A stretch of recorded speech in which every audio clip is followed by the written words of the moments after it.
Previously on AMC's The Walking Dead lunges.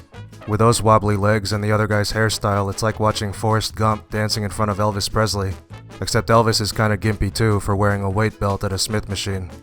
I will say this, dipshit looks fresh to death. Not because he's rocking blue suede shoes, but because he's shuffling around like a newly animated walker. That focus. Must be Dingleberry's cognitive matrix. This cog Native American is actually in the UK, and as you can see, his bench form is absolutely smashing! Now he's doing a decline bench because he bounce cancelled into it like he's playing Injustice. If only he controlled the descent, then he'd save himself a painful ribbing in more ways than one. That solar plexit. Today was all about go big or go home, except he carried you when you took those wheels out for a ride, so it was more like E.T. phone home. Time for a changing of the PTs. Here's one of C.T. Fletcher's clients, or nut huggers, they're the same fucking thing, going for 515. Breaking records. This klutz is breaking records or fracture x-rays. Ugh, the glare.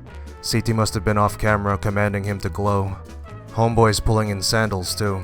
Last I checked, deadlifting in footwear that's as soft as Samson Fletcher's fucking head was a bad idea, but who am I to question a coach who's never deadlifted before? Slip-ons. Slipped discs. Pick both. His bar path's more crooked than the lines on his shorts. Up, up, and away! Wait. He's probably feeling like Compton Superman, but his refusal to take proper jumps will have him looking like Compton Christopher Reeve instead. 365, bitch. This fucktard shirt says, I may look alone, but really I'm just that far ahead. When it comes to squatting, it's lonely at the bottom. That far ahead, you mean that far above parallel? This putz got roasted hard in Louis Marco's IG post, so he said that he got it on the second attempt. Let us take a look. Dingus says, I've had a big phobia of squats since my knees started giving me trouble some years ago. Well, you definitely don't have a fear of heights. If that's how high you squat when you're very cautious, I can only imagine how high you squatted when you weren't. Way to put your knees at risk again, dumbass. That feel when your only repetition comes from failing to learn from history. You can learn some YouTube fitness history in my new music video! Good fucking morning, goddammit! Rich Piana here with another episode of Smaller by the Day! My CrossFit show, motherfucker! I can probably find a kid in a wheelchair who can make that jump. Or a scooter! And he wouldn't have to pay $200 a month to learn how.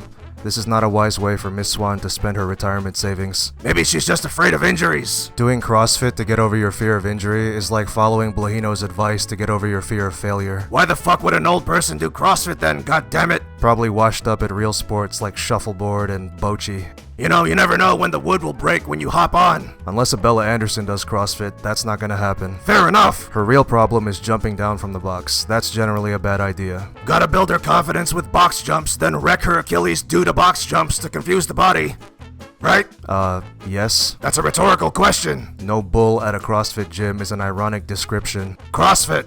No bull! Just a bunch of cucks! Inner City, you notice anything different about me? Are you applying some sort of filter to make your shirt darker and your fat rolls harder to see? They say black is slimming. As you can see, that's just an ugly stereotype. Fair enough. Speaking of spare tires, all that one does is keep Diet Kimbo Slice there high enough so his flunkies have to reach with their uppercuts, killing the power in their punches. This Luke Cage looking ass motherfucker isn't building bulletproof abs because the shots are barely in range. The ring fly's mildly proper, but he's on an incline which makes it easier, so any wannabe calisthenics fuckface can do that. If punching a muscle group made it stronger, powerlifters would have done it ages ago.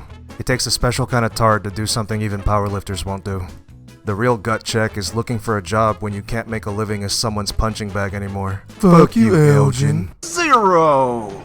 Like the video and subscribe to the channel, now.